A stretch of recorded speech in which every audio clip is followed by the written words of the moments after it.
The sensor array at Outpost 73 had been scanning empty space for 200 years without finding anything interesting. Today, that changed.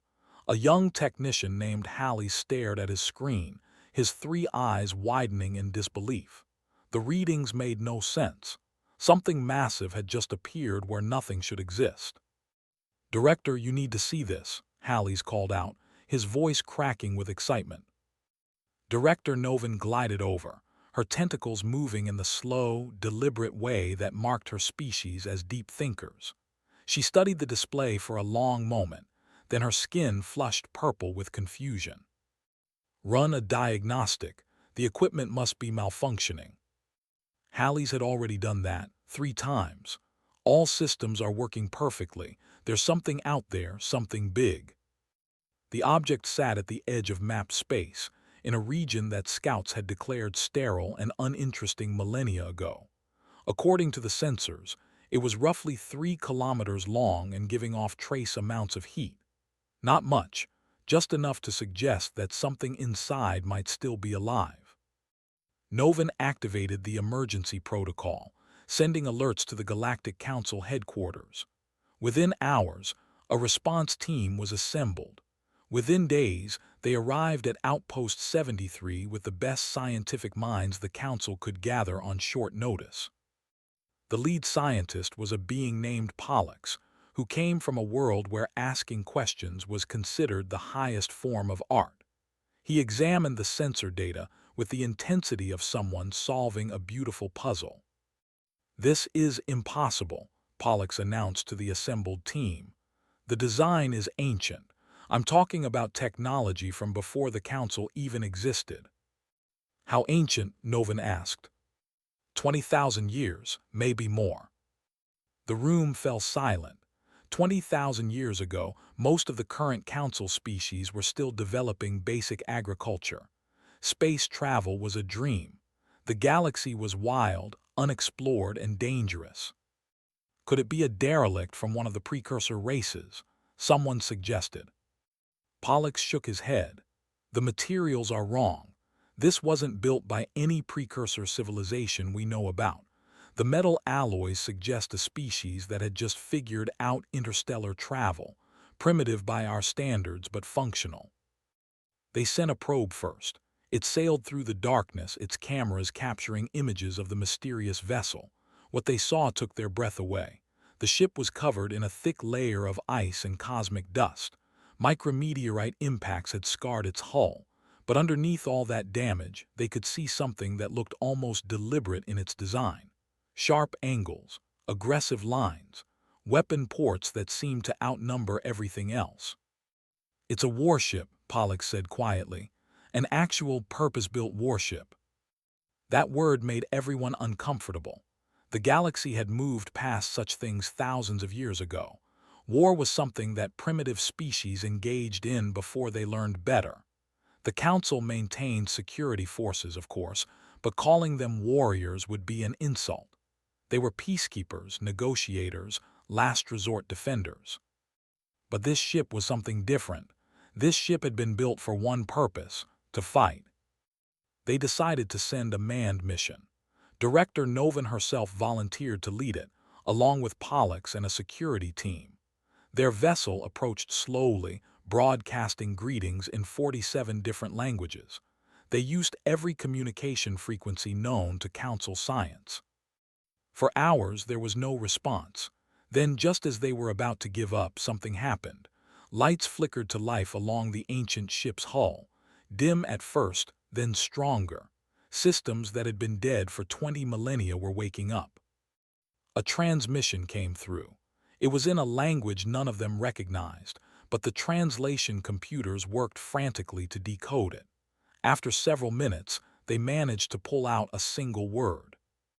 "Earth."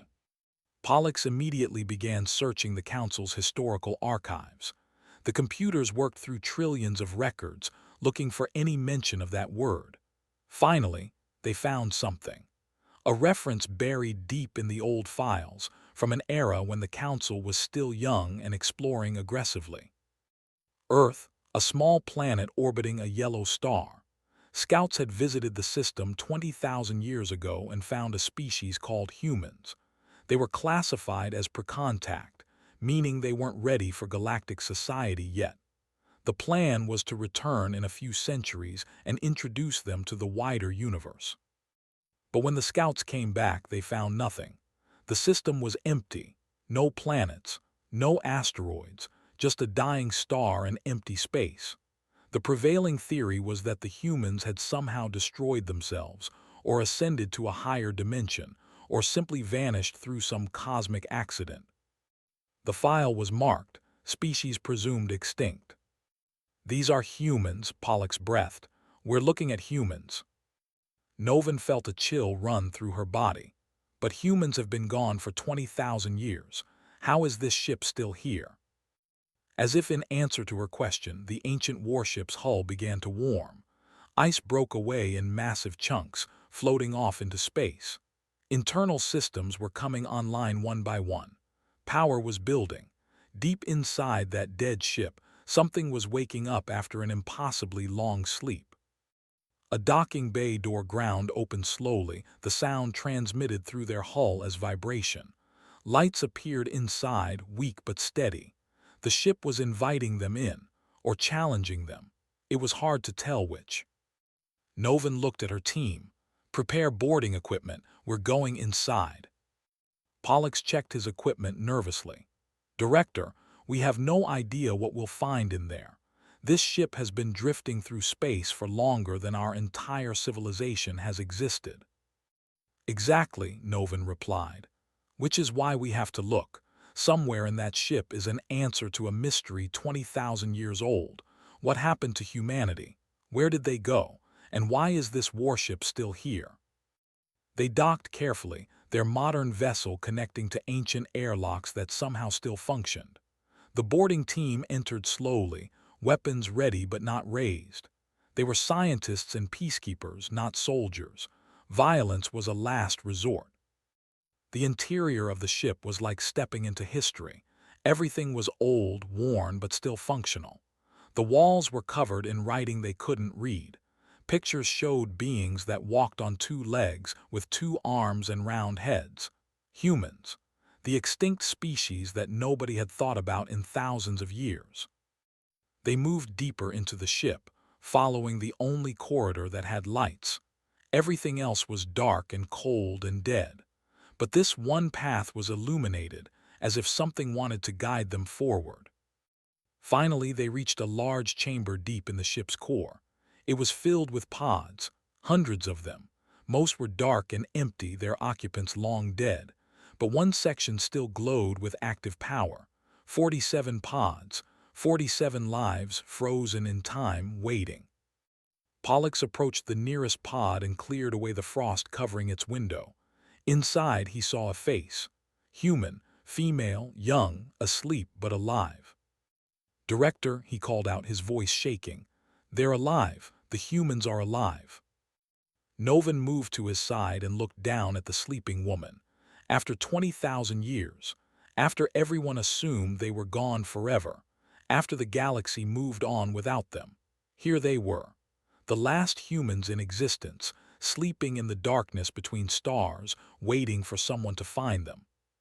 A computer console nearby flickered to life.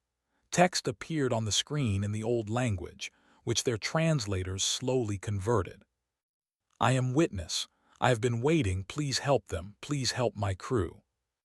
The AI called Witness told them everything.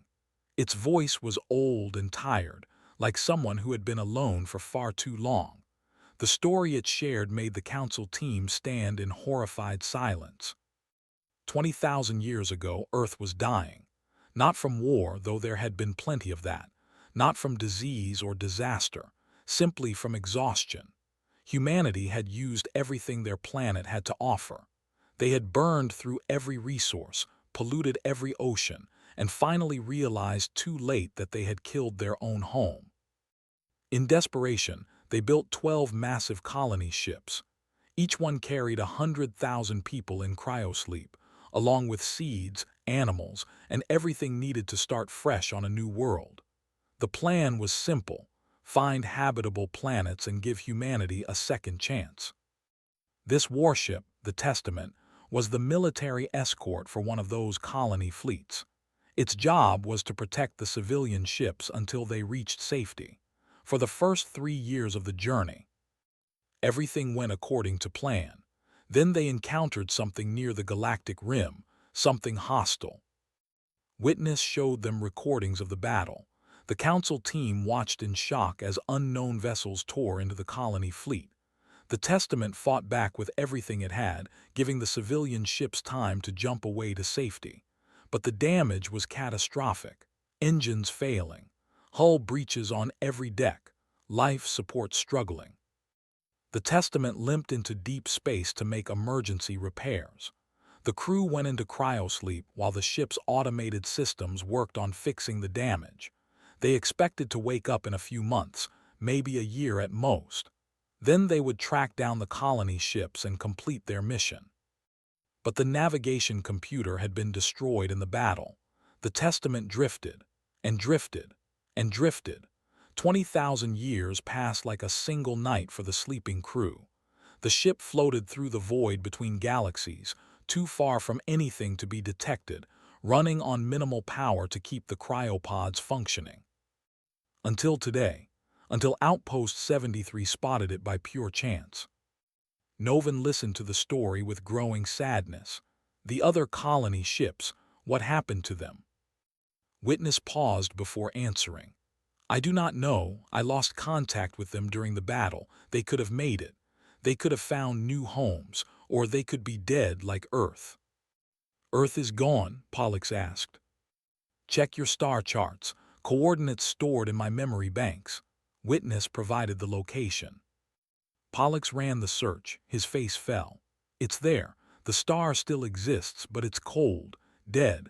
All the planets are gone, either destroyed or lost to gravitational decay. The AI was silent for a long moment.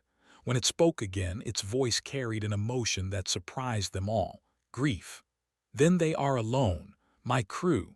They are the last humans who remember Earth as it was, the last survivors of a dead world. Novan made a decision. We're waking them up, all of them. Can you help us safely revive them? Yes, but Director, please understand. These people went asleep thinking they would wake up in a few months. They believe Earth still exists.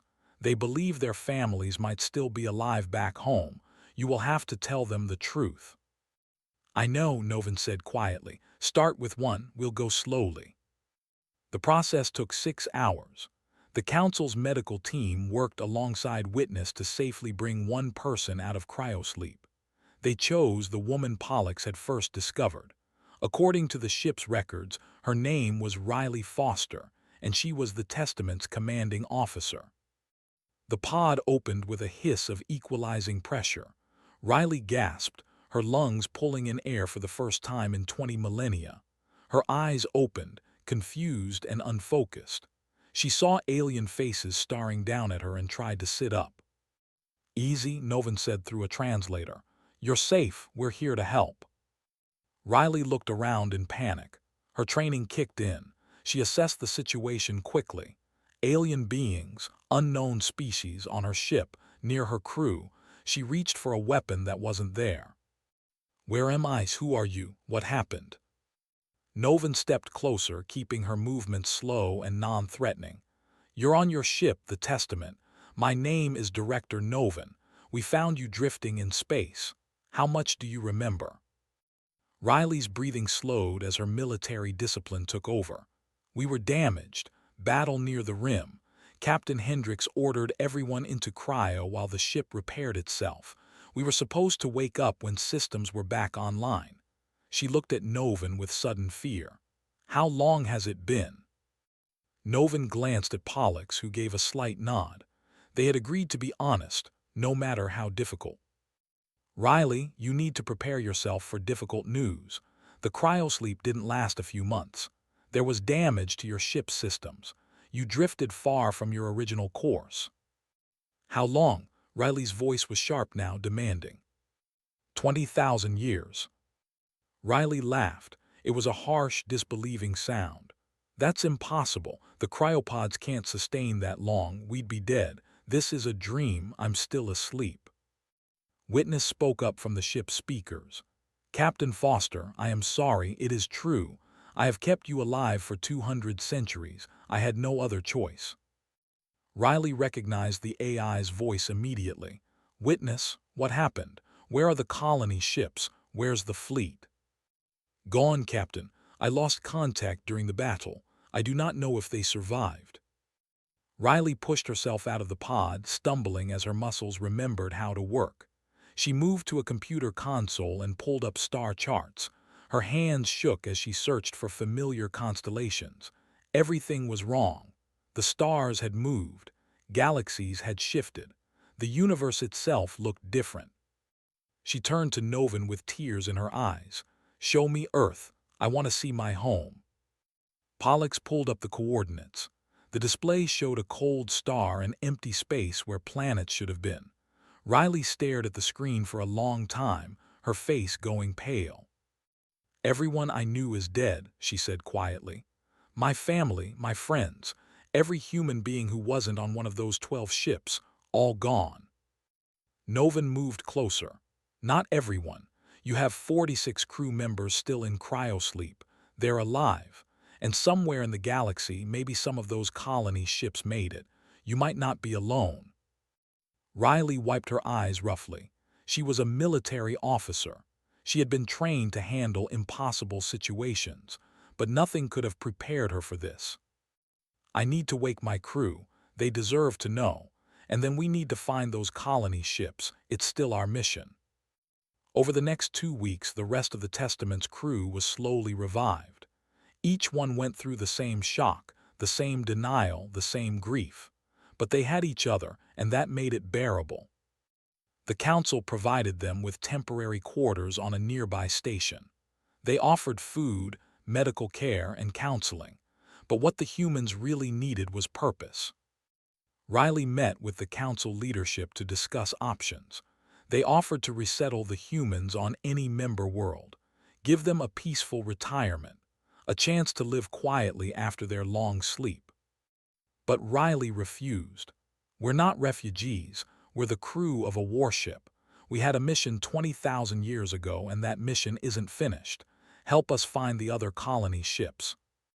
The council agreed, seeing it as a humanitarian effort. They would search historical records and help track down any sign of the lost human vessels. In exchange, the humans would share their knowledge of ancient Earth technology and military tactics. It seemed like a fair trade. The council had no idea how valuable that knowledge would become. Because 3 days later, a distress call came from the frontier. Unknown raiders were attacking colonies using tactics the peaceful galaxy had never seen before. The distress call played on repeat in the council's emergency command center, screaming, "Weapons fire!" Then silence. 3 frontier colonies had gone dark in the past month, and nobody knew why. Riley stood in the briefing room with her senior staff, watching the recorded attacks alongside council military advisors. She noticed something immediately that the aliens had missed. They're using wolf pack tactics, she said, pointing at the screen. See how they split into 3 groups. One draws out the defenders while the other 2 hit from different angles. It's a classic flanking maneuver. The council's chief of security, a tall being named Arcturus, looked confused. What do you mean classic? We have no record of such attack patterns. Riley's tactical officer, a man named Davis, leaned forward. Because you haven't fought a real war in thousands of years. These tactics are from Earth. Specifically, they look like naval warfare strategies from our 20th century. The room went quiet. Everyone understood the implication.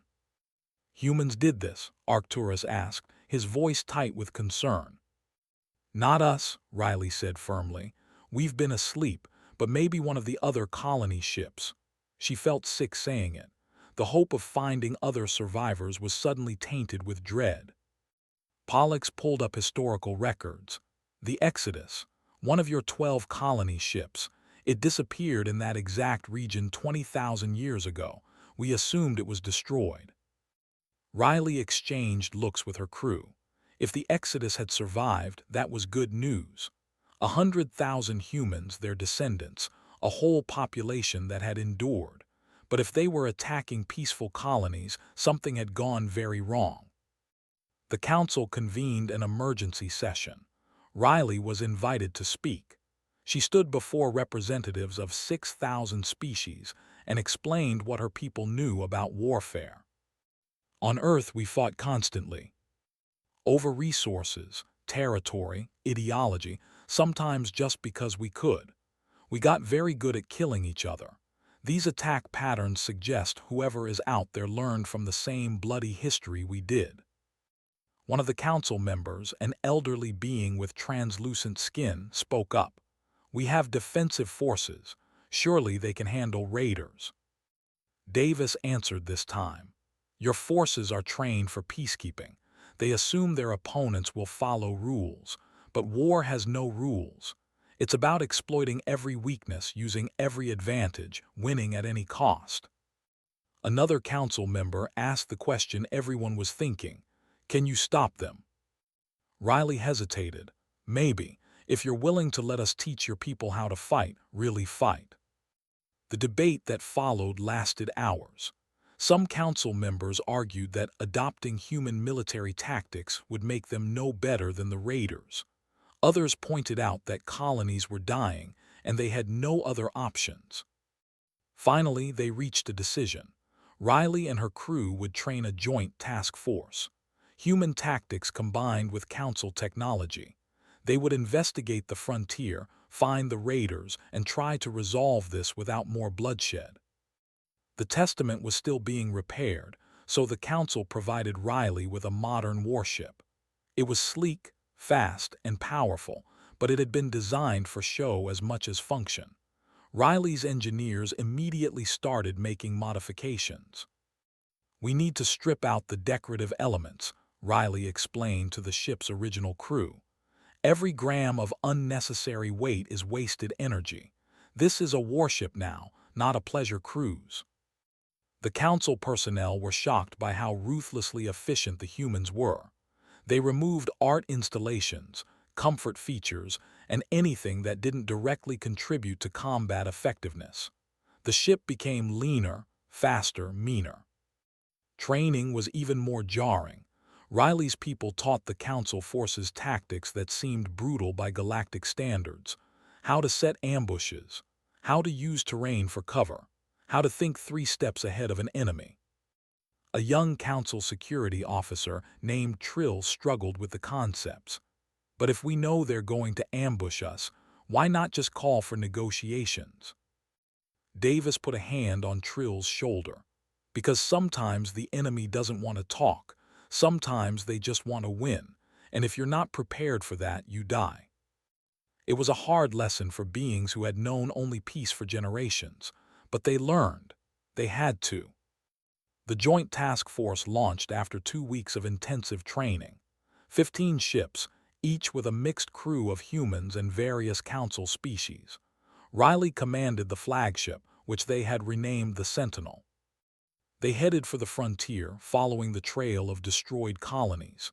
The attacks had a pattern. They hit soft targets, took supplies and captives, then vanished into a nearby nebula. Nobody who entered that nebula ever came back. Riley studied the nebula's readings carefully.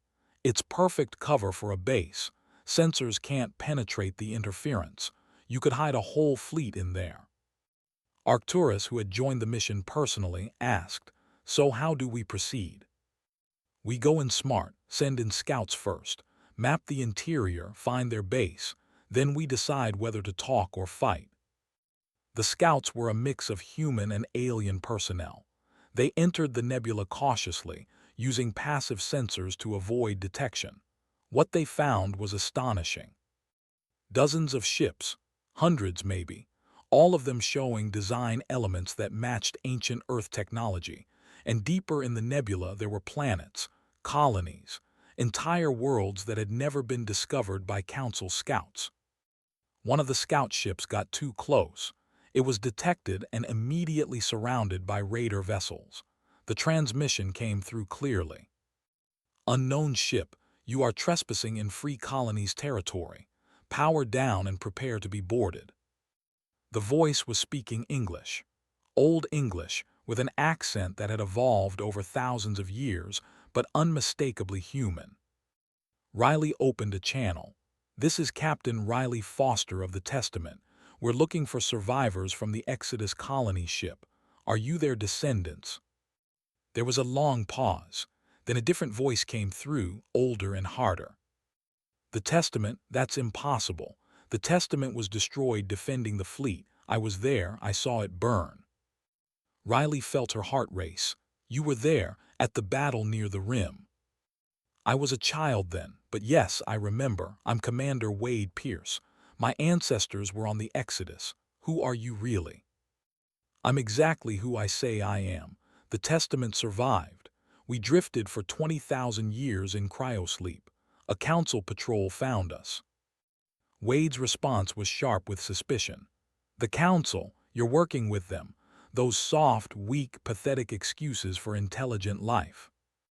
Riley chose her words carefully. "They're peaceful, yes, but they're not weak, and they're not our enemy.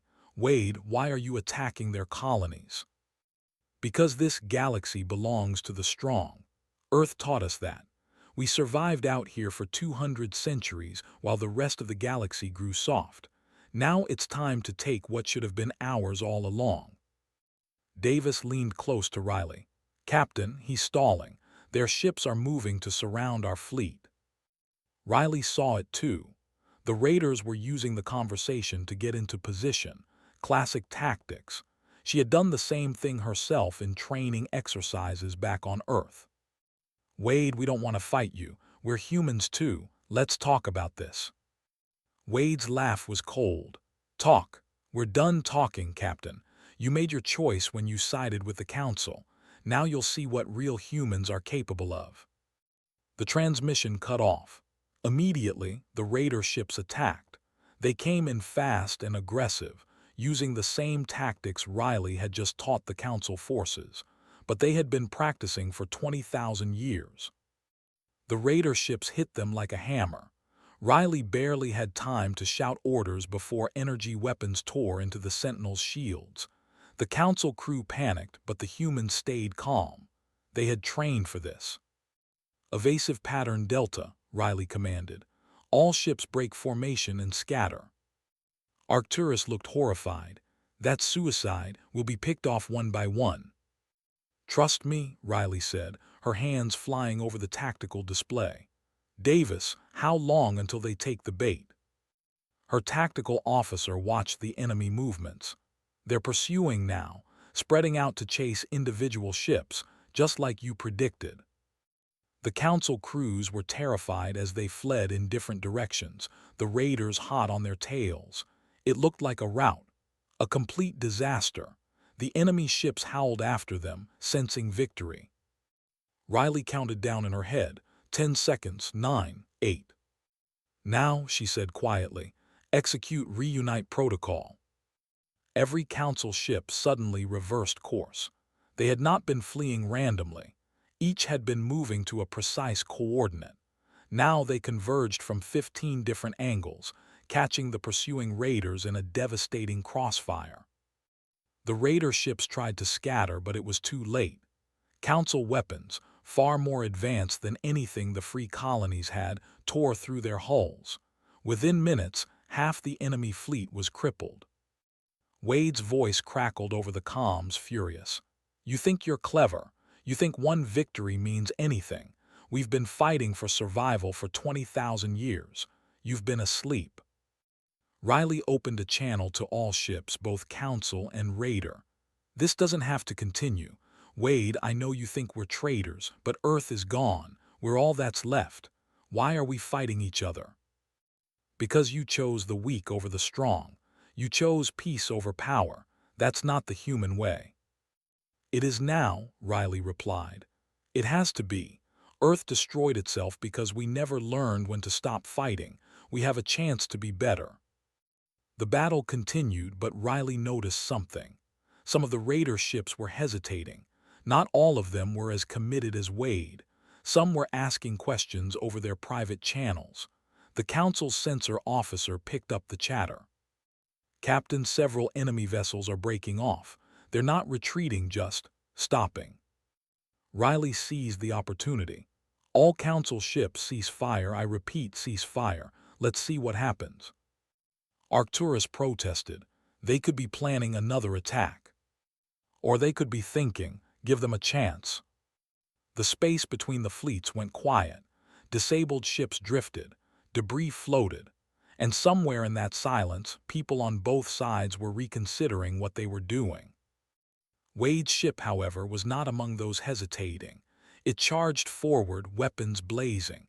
But it was alone now. Riley's gunner, a woman named Tors, tracked the incoming vessel. "I have a clean shot, Captain. Permission to fire." Riley watched Wade's ship approach. One vessel against 15. He had to know it was hopeless, but he was still coming. "Target his engines only. Disable, don't destroy." Tor's shot was perfect. Wade's ship spun out of control, engines dead. It tumbled through space, helpless. The Sentinel moved in and latched on with a docking tube. "Boarding team, you're up," Riley ordered. "Bring him in alive." The boarding action was quick and professional. Wade's crew surrendered without much fight. They were outnumbered and knew it. Wade himself stood on his bridge with his arms crossed, glaring at the Council security forces that took him into custody. They brought him to the Sentinel's brig. Riley went to see him herself. He was younger than she expected, maybe 30 years old, though his eyes looked ancient. 20,000 years of inherited anger stared out from that face. "You're making a mistake," Wade said as soon as he saw her. "The Council will betray you. They betray everyone eventually." Riley sat down across from him. "Tell me what happened. How did the Exodus survive?" Wade was quiet for a long moment. Then he started talking. The story that came out was heartbreaking. The Exodus had been damaged in the same battle that crippled the Testament, but they managed to limp into the nebula and find planets, marginal worlds, barely habitable, but enough to survive. The 100,000 colonists woke from cryosleep and tried to build a new life. But the worlds were harsh, resources were scarce. The different groups started competing for survival. Tensions rose, old Earth conflicts resurfaced. Within a generation, they were at war with each other. For 20,000 years, the free colonies had fought among themselves. They had split into dozens of factions, each controlling different planets, each convinced they were the true inheritors of Earth's legacy. War became their culture. Strength became their religion. "We remembered Earth as paradise," Wade said bitterly. "Our elders told us stories about green fields and blue skies, about a world of plenty. They never told us the truth. That Earth died because humans couldn't stop fighting." Riley felt tears on her face. "I'm so sorry, we didn't know. We were supposed to find you, protect you." "But you didn't, you abandoned us. We survived on our own." "You didn't survive, Wade. You just kept dying slowly for 20,000 years." The words hit him hard. He looked away, jaw tight. Riley continued gently. "I have the Testament's logs, everything that happened on Earth before we left, the wars, the environmental collapse, the desperate scramble to build the colony ships. I can show you the truth about Earth." "I don't want to see it." "Yes, you do. Because right now you're making the same mistakes our ancestors made. You're conquering and fighting because you think it's the human way, but it's not. It's the way that killed our home world." Wade was silent for a long time. Finally, he looked up. "What do you want from me?" "Help us stop this war before it really starts. Your people don't have to keep fighting. The Council can give you real planets, resources, peace." "My people won't accept that. The High Command will never surrender." Riley leaned forward. "Then convince them you're a commander, they listen to you. Show them there's another way." Wade laughed harshly. "You don't understand. The High Command has been planning this for a century. The raids were just the beginning. They have a weapon, something they've been building in secret. What kind of weapon? Wade's face went pale. The kind that can crack planets. They found the old design files from Earth's last war. They've been building it in the deepest part of the nebula. When it's ready, they're going to use it on the Council's core worlds. Riley felt ice in her veins. How long until it's operational? I don't know, soon maybe. That's why they've been raiding. They need resources to finish it. She stood up quickly. Will you help us stop it? Wade looked at her for a long moment. She could see the war inside him. Everything he had been taught, everything his culture valued, said to refuse. But something else was there too. Doubt, exhaustion, a desperate wish that things could be different. If I help you, my people will call me a traitor. If you don't help us, millions will die, maybe billions. Wade closed his eyes. When he opened them, something had changed. Show me the logs, show me what really happened to Earth, then I'll decide. Riley took Wade to the testament. The old warship was still in dock, half repaired, but Witness was fully operational. The AI had been waiting 20,000 years to share its burden with someone who would understand. Commander Pierce, Witness said, I have recordings of Earth's final century. Captain Foster believes you should see them. I agree, though I warn you, they are difficult to watch. Wade sat down in the viewing room. Riley stood nearby, giving him space but staying close in case he needed her. The lights dimmed and the recordings began. Earth appeared on the screen, beautiful and blue. But as the timeline advanced, the beauty faded. Brown patches spread across continents as forests died. Oceans turned gray with pollution. Cities grew massive and desperate, crowded with refugees from flooded coastlines and drought-stricken farmlands. Then came the wars, not the glorious battles that free colonies' children were taught about. Real war. Messy, brutal, pointless, cities burning, millions dying over water rights, nuclear exchanges that left entire regions uninhabitable. Wade watched leaders give speeches about strength, about dominance, about taking what they needed to survive. He heard the same rhetoric his own commanders used, but he also saw where it led. Earth killing itself, humanity eating itself alive. The recordings showed the colony ship program as a last desperate attempt at survival. 12 ships, 12 chances. 1 billion people applied for 100,000 slots per ship. Families were torn apart. The lottery that decided who would live and who would die on a doomed world. Wade saw his own ancestors, the Exodus colonists boarding their ship, looking back at Earth one last time. The planet was already dying. Within a century of the ship's launching, the recordings showed Earth's final days, the atmosphere failing, the oceans boiling away. 7 billion people who didn't get a seat on a colony ship, dying slowly in the ruins of their own making. When the recordings ended, Wade sat in silence. Tears ran down his face. He had been taught that Earth was paradise lost. Instead, he learned it was hell escaped. We did this to ourselves, he said quietly. All those stories about Earth's glory, they were lies. Riley sat down beside him. Not lies, just incomplete. Earth had beauty and wonder and incredible achievements, but it also had this. And in the end, this is what won. My people are doing the same thing, building weapons, fighting for dominance. We learned nothing. You can teach them, show them this, help them understand before it's too late. Wade wiped his eyes. The weapons station is in the deepest part of the nebula. It's massive, built into an asteroid. Thousands of people live there. The High Command is there too. Can you get us in? Wade thought for a moment. Maybe. I'm still a commander. My credentials might work. But the High Command knows I was captured. They'll be suspicious. Davis, who had been listening nearby, spoke up. Then we make it look like you escaped. We stage a breakout, let you steal a ship, make it messy enough to be believable. Riley nodded. We go with you, a small team, just enough to get to the weapon controls and shut it down.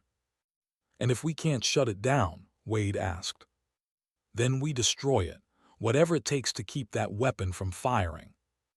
Over the next day, they planned carefully. Wade would escape with 2 other Free Colonies prisoners, taking a small council shuttle. Riley and 3 of her people would be hidden on board, in compartments Wade would make sure weren't searched. The escape was loud and violent, just as planned. Alarms blared. Security forces chased them through the station. Shots were fired, though nobody was actually hurt. Wade and his fellow Free Colonies personnel fought their way to the shuttle bay and launched before the Sentinel could stop them. To anyone watching, it looked like a legitimate escape. Wade even damaged the Sentinel's docking bay door to make it more convincing. Then the shuttle raced into the nebula and vanished. Inside the shuttle, Riley emerged from her hiding spot. Nice performance. Wade grunted. If they figure out this was staged, we're all dead. The trip through the nebula took hours. Wade navigated using landmarks only Free Colonies personnel knew. Secret paths through the interference. Safe routes past automated defenses. Finally, they reached the station. It was enormous. An asteroid the size of a small moon, hollowed out and converted into a fortress. Docking bays covered its surface. Weapons bristled from every angle. Deep inside, Wade explained, was the Planet Cracker weapon, a massive cannon that could tear apart a world's core with a single sustained beam. They docked without incident. Wade's credentials worked. The guards were happy to see him, asking questions about his escape, congratulating him on his bravery. Riley and her team stayed hidden, barely breathing in their concealment compartments. Wade got them through security by claiming he needed to deliver a report directly to the High Command. He brought them to a maintenance area first, where they could move freely without being seen. The weapon control center is 12 levels down, Wade whispered. Heavy security. We'll never fight our way in. Riley studied a schematic. We don't need to fight. We just need to get to the main power junction. Cut power to the weapon and it can't fire. Torres pointed to the map. There, the power junction is here near the reactor, less security than the control center. They moved through maintenance tunnels, avoiding patrols. The station was busy with activity. People were rushing around, preparing for something big. They overheard conversations about the weapon test. 3 days until the demonstration, one technician said to another. They're going to fire it at an uninhabited planet first, show the Council what we're capable of. Riley's jaw tightened. 3 days, not much time. They reached the power junction without being detected. It was a massive room filled with conduits and control systems.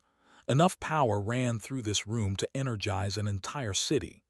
Riley's engineer, a man named Kowalski, examined the setup.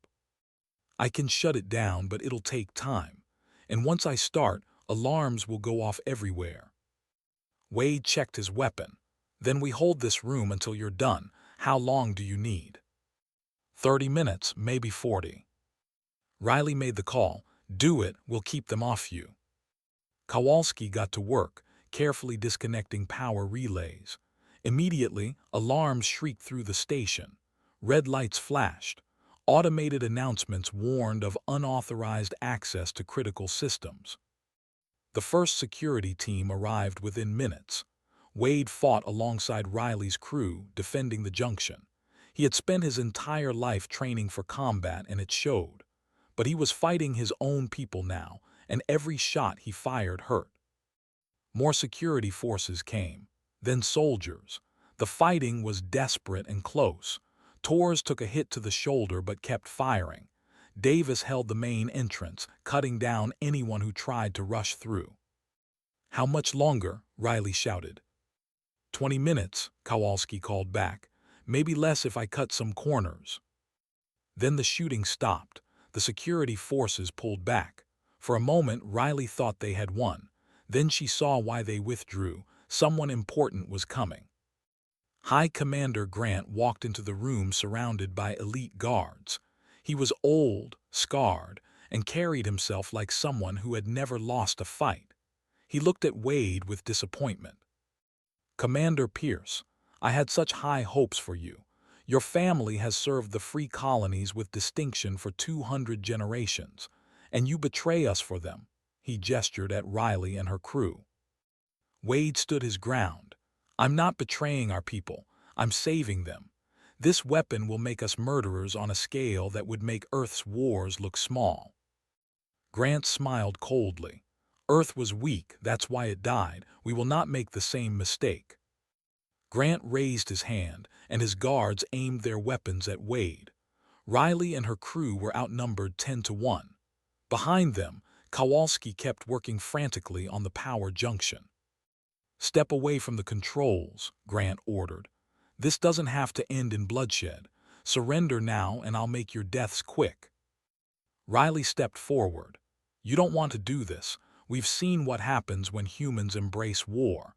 We've watched recordings of Earth's final days. It doesn't end in glory. It ends in extinction." Grant laughed. "Earth was unprepared, divided. We are unified, strong. We know what we're fighting for." "And what's that?" Riley challenged. "Revenge against a galaxy that never hurt you. Power for power's sake. Is that really worth becoming the monsters Earth tried to leave behind?" "We're not monsters. We're survivors. For 20,000 years we fought and bled while the rest of the galaxy grew soft. Now it's our turn." Wade spoke up, his voice carrying pain and conviction. "Commander Grant, I've seen the truth. The real recordings from Earth, not the sanitized stories we tell our children. I've seen what our ancestors fled from. They didn't leave Earth because they wanted to conquer new worlds. They left because they destroyed their home." Grant's expression hardened. "You always were weak, Pierce. Your great-grandmother was weak too. She spoke of peace and cooperation. We had to remove her from command for the good of our people." Something in Wade's face changed. "You killed her. She didn't die in battle. You murdered her." "I did what was necessary, just as I will now." Grant gestured to his guards. "Kill them all except Pierce. I want him to watch." The guards moved forward. Riley braced for the end. Then Kowalski shouted from behind them. "Done. Power junction is offline." Immediately, the lights flickered. The weapon station's primary systems began shutting down. Emergency lighting kicked in, bathing everything in red. Grant's face twisted in rage. "You fool, do you have any idea what you've done? That weapon was our future." Riley met his eyes. "It was your extinction, just like it was Earth's." Grant pulled out his own weapon and aimed it directly at Wade. "If I can't have the future I planned, then neither can you, traitor." Wade didn't move. He stood calmly, staring down the man who had shaped his entire world, who had murdered his great-grandmother, who represented everything his culture had become. "Go ahead," Wade said quietly. "Pull the trigger.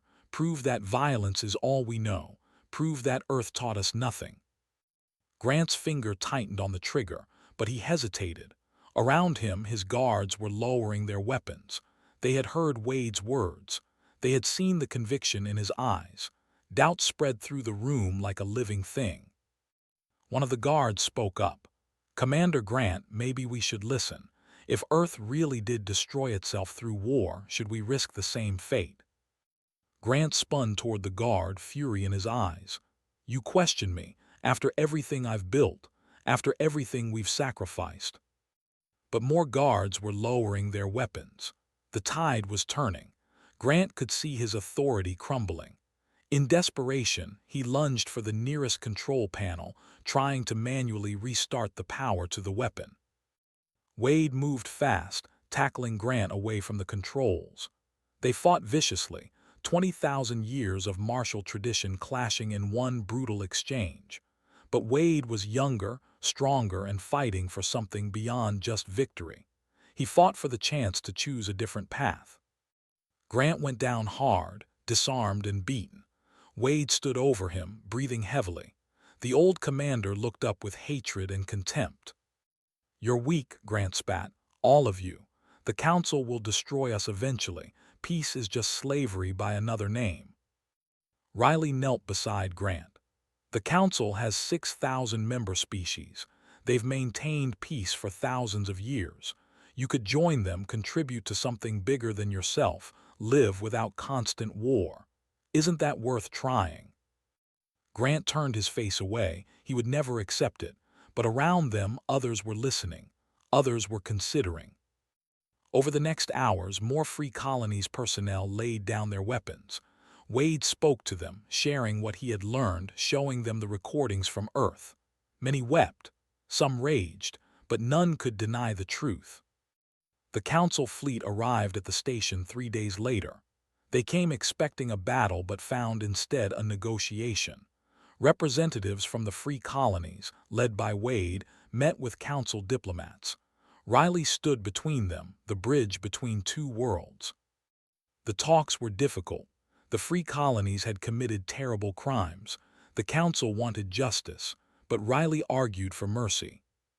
These people are victims of their own history, she explained. They've been trapped in a cycle of violence for 200 centuries. Punishing them won't change anything. Give them a chance to break the cycle. After weeks of negotiation, an agreement was reached. The Free Colonies would dismantle their weapons. In exchange, the Council would provide them with fertile planets and resources. War criminals like Grant would face justice, but the vast majority of people would be given amnesty and a fresh start. The hardest part was integration.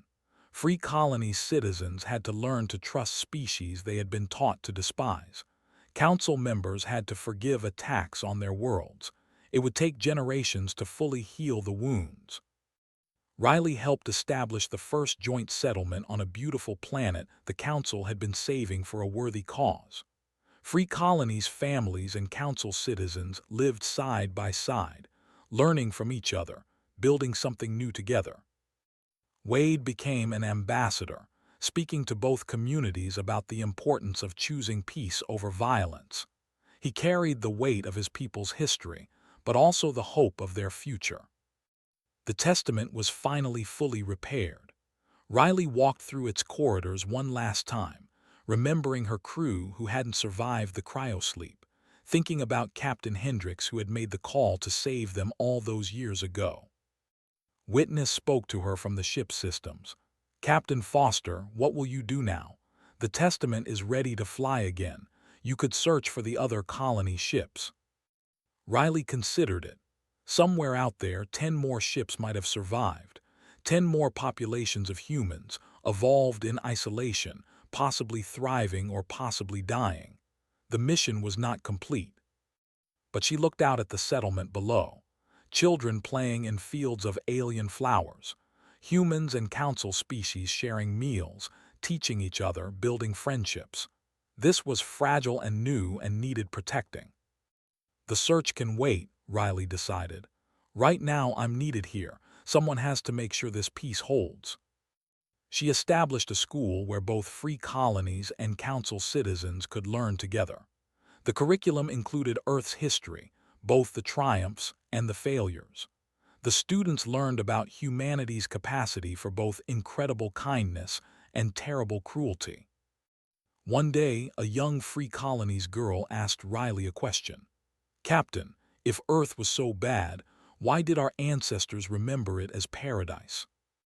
Riley thought carefully before answering. "Because memory is selective. We remember what we want to remember. Your ancestors remembered Earth's beauty because they needed hope, but hope without truth is just fantasy. You need both to build something real." Years passed. The settlement grew into a city. More Free Colonies planets joined the Council peacefully. The weapons station was converted into a research facility studying peaceful applications of energy technology. Wade visited Riley often. They would sit together and talk about the future. One evening, as they watched the sunset paint the alien sky in colors Earth never knew, Wade asked her something he had been wondering. "Do you think we did the right thing, choosing peace over strength?" Riley smiled. "Strength isn't about weapons or dominance. It's about making hard choices. It's about breaking cycles. It's about being brave enough to try something new even when everything in your history tells you it won't work. She gestured at the city around them, at the mixed population living together, at the children who would grow up knowing both human and alien as neighbors and friends. This is strength. This is what Earth should have been, what it could have been if we had made different choices. Wade nodded slowly. My great-grandmother would have liked you. I wish I could have met her. She sounds like she understood what really matters. They sat in comfortable silence, two humans from different eras, watching the same alien sunset and hopping for the same future. The galaxy had forgotten about Earth, but Earth's children had not forgotten about hope. They carried it across 20,000 years, through the void, through war and loss and despair. And now they were planting it in new soil, giving humanity one more chance to get things right. The Testament sat in orbit above the settlement, no longer a warship but a monument, a reminder of where they came from and what they had overcome. Inside, Witness maintained its eternal vigil, keeping the old recordings safe, making sure future generations would know the full truth. Because Riley understood something fundamental, the galaxy needed to remember Earth, not as paradise lost, but as a warning and a lesson. Humanity's homeworld had destroyed itself through endless conflict, but humanity itself could survive by choosing differently. The last humans in the galaxy had awakened to find themselves in a new world. They brought with them the wisdom of Earth's failures and the hope for better futures. And in the end, that was their true strength.